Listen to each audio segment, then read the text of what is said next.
ఏరువాకకు ready అంటూ ఇక మళ్ళీ ఇదొక పంచాయతీ. ఇప్పటిదాకా ఒక లొల్లి, ఇప్పటి నుంచి ఇంకో లొల్లి. మళ్ళీ ముందస్తు వర్షాలతో రైతుల్లో ఆశలు, దుక్కులు దున్ని విత్తనాలు వేయడానికి సన్నాహాలు. వానాకాలం సాగంచర 1.34 కోట్ల ఎకరాలు. ఎరువులు విత్తనాల సరఫరాపై వ్యవసాయ శాఖ అప్రమత్తం.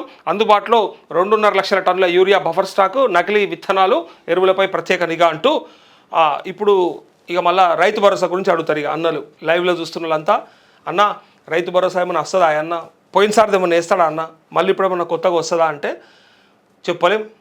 ఎందుకంటే ఈ పంట కాలంలో ఎన్నికలు లేవు. ఇప్పుడు ఈ పంట ఏదైతే ఉందో ఈ పంట కాలంలో అయితే ఎన్నికలు లేవు. ఎన్నికలు ఉంటాయి ఎప్పుడు? నవంబర్ డిసెంబర్లో ఉంటాయి. అప్పటి వరకు కోతలు అయిపోతాయి. ఇప్పుడు వేస్తే అప్పటి వరకు కోతలు అయిపోతాయి. అప్పుడు ఈ పంటదేమన్నా వేస్తాడా, మనం మొన్నటి లెక్క చివరికి వేస్తారా అంటే అట్లా గ్యారంటీ లేదు. కానీ దాని తర్వాత వచ్చే మళ్ళా యాసంగి సీజన్కి సంబంధించిన రైతు భరోసా వేసి జెడ్పీటీసీ ఎంపీటీసీ ఎన్నికలకు పోతారు.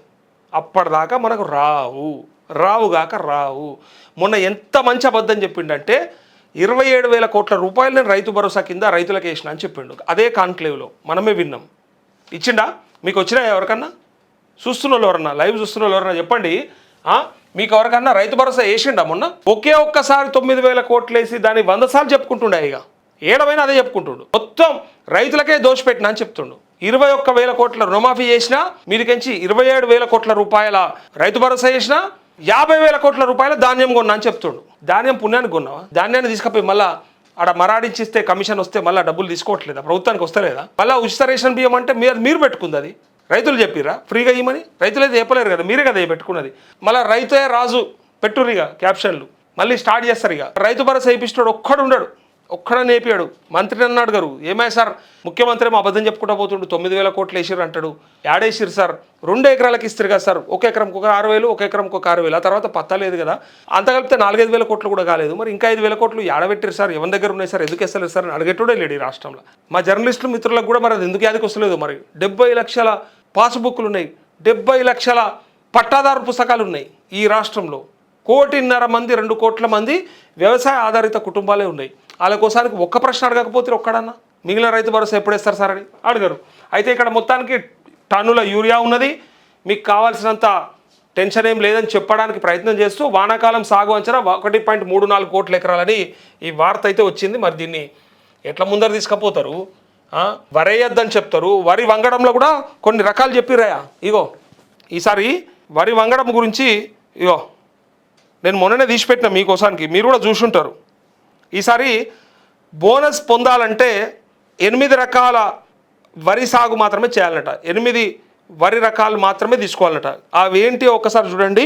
ఇగో నేను గతంలో కూడా ఎప్పుడో చెప్దామనుకున్నా.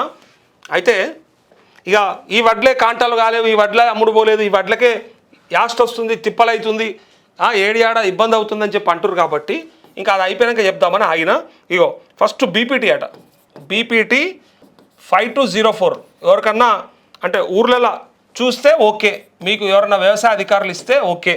సాంబా మసూరి అట ఇది. ఒకవేళ ఇవ్వకపోతే మీకు తెలియకపోతే అర్థం చేసుకోరి. బీపీటీ 5204 కూడా ఒక రకమట. ఇంకోటి తెలంగాణ సోనా ఇది కూడా ఆర్ఎన్ఆర్ కోడ్స్ కూడా ఉన్నాయి. 15048 ఇది కూడా ఒక రకం. మొత్తానికి 8 రకాలు ఉన్నాయి. ఈ 8 రకాల పంటలు నేను రాస్తా. ఇదే ప్రకారం బోనస్ పొందాలంటే మాత్రం ఈ పంటలు వేయాలన్నట. ఇది కాక మీరు ఏ వంగడం తీసుకున్నా ఇయ్యారట. మరి అందుకే చెప్తున్నా నేను. కేఎన్ఎం అనేది 1638 అనేది ఒకటి ఉంది. ఇంకోటి జై శ్రీరామ్, మనందరికీ ఎరక ఎక్కువ మంది వేసేది జై శ్రీరాము లేదా ఈ తెలంగాణ సోనా కానీ బీపీటీ కానీ ఎక్కువ వేస్తూ ఉంటారు. అయితే ఇంకోటి హెచ్ఎంటీ సోనా ఇది కూడా 5. ఆరో రకం వచ్చేసి WGL 962.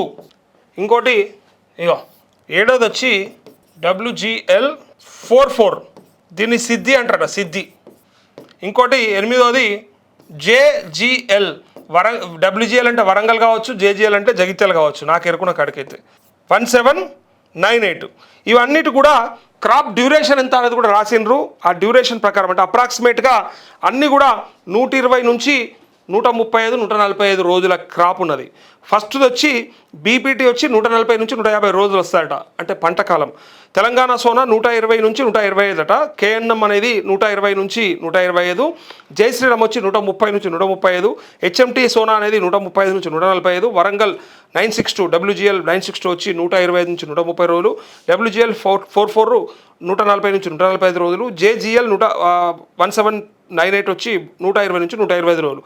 ఈ రైతు సోదరులందరికీ తెలియజేయండి ఏమనగా, ఈ వానాకాలం 26 సీజన్కు వ్యవసాయ శాఖ వారు ఈ 8 రకాల వరి సాగులు మాత్రమే సాగు చేయాలని సూచించారు. 8 రకాల సాగు చేసిన రైతులకు మాత్రమే బోనస్ లభిస్తుంది. కావున ప్రతి ఒక్క రైతు సూచనలు పాటించాల్సిగా కోరుతున్నామంటూ, సన్నధాన్యం పండించండి, అధిక లాభం పొందండి, దొడ్డు ధాన్యం వద్దు, సన్నధాన్యం ముద్దు అంటూ ఇక ప్రభుత్వం నుంచి వచ్చినటువంటి ఈ లిస్ట్ ఏదైతే ఉందో, ఈ 8 రకాలైనటువంటి వరి వంగడాలు ఏమున్నాయో వాటికి మాత్రమే బోనస్ అట. ఇది బోనస్ కోసం వేయాల్సినటువంటి పంట. అయితే ఈ బోనస్ పెద్ద బోగస్ కదన్నా, ఎట్లా నమ్ముతావే నువ్వు? వాళ్ళని నమ్ముతావా నువ్వు? వేస్తారా వీళ్ళు బోనస్ అంటే? ఇక భగవాన్కు మాలు, మీ అందరికి ఎరక, దేవునికి ఎరక. ఇక అదేం చేస్తారు, ఎట్లా చేస్తారు? పాత బోనస్ వచ్చిందా, కొత్త బోనస్ వచ్చిందా, అంతకుముందు బోనస్ ఎందుకు వేయలేదు? రుణమాఫీ వేయకుండా, రైతు బంద్ వేయకుండా బోనస్ అని పేరు మీద ఆగం చేసిరని హిమాయతుల్లా ఖాన్ అడుగుతూనే ఉండు. రైతు భరోసా అర్జెంట్లీ రిలీజ్ అన్న చేతుల హిమాయతుల్లా ఖాన్ చేతులకి ఇట్లా కట్క ఉంటే ఇట్లా టక్కన ఒత్తేటాడు, అర్జెంటుగా రిలీజ్ చేసేయమని. పాపం రైతులంతా అడుగుతారు రైతు భరోసా రిలీజ్ చేయమని చెప్పి. కానీ ఏం రేవంత్ రావాలి, రైతు బంధు పోవాలంటూ వెంకీ 720 అట.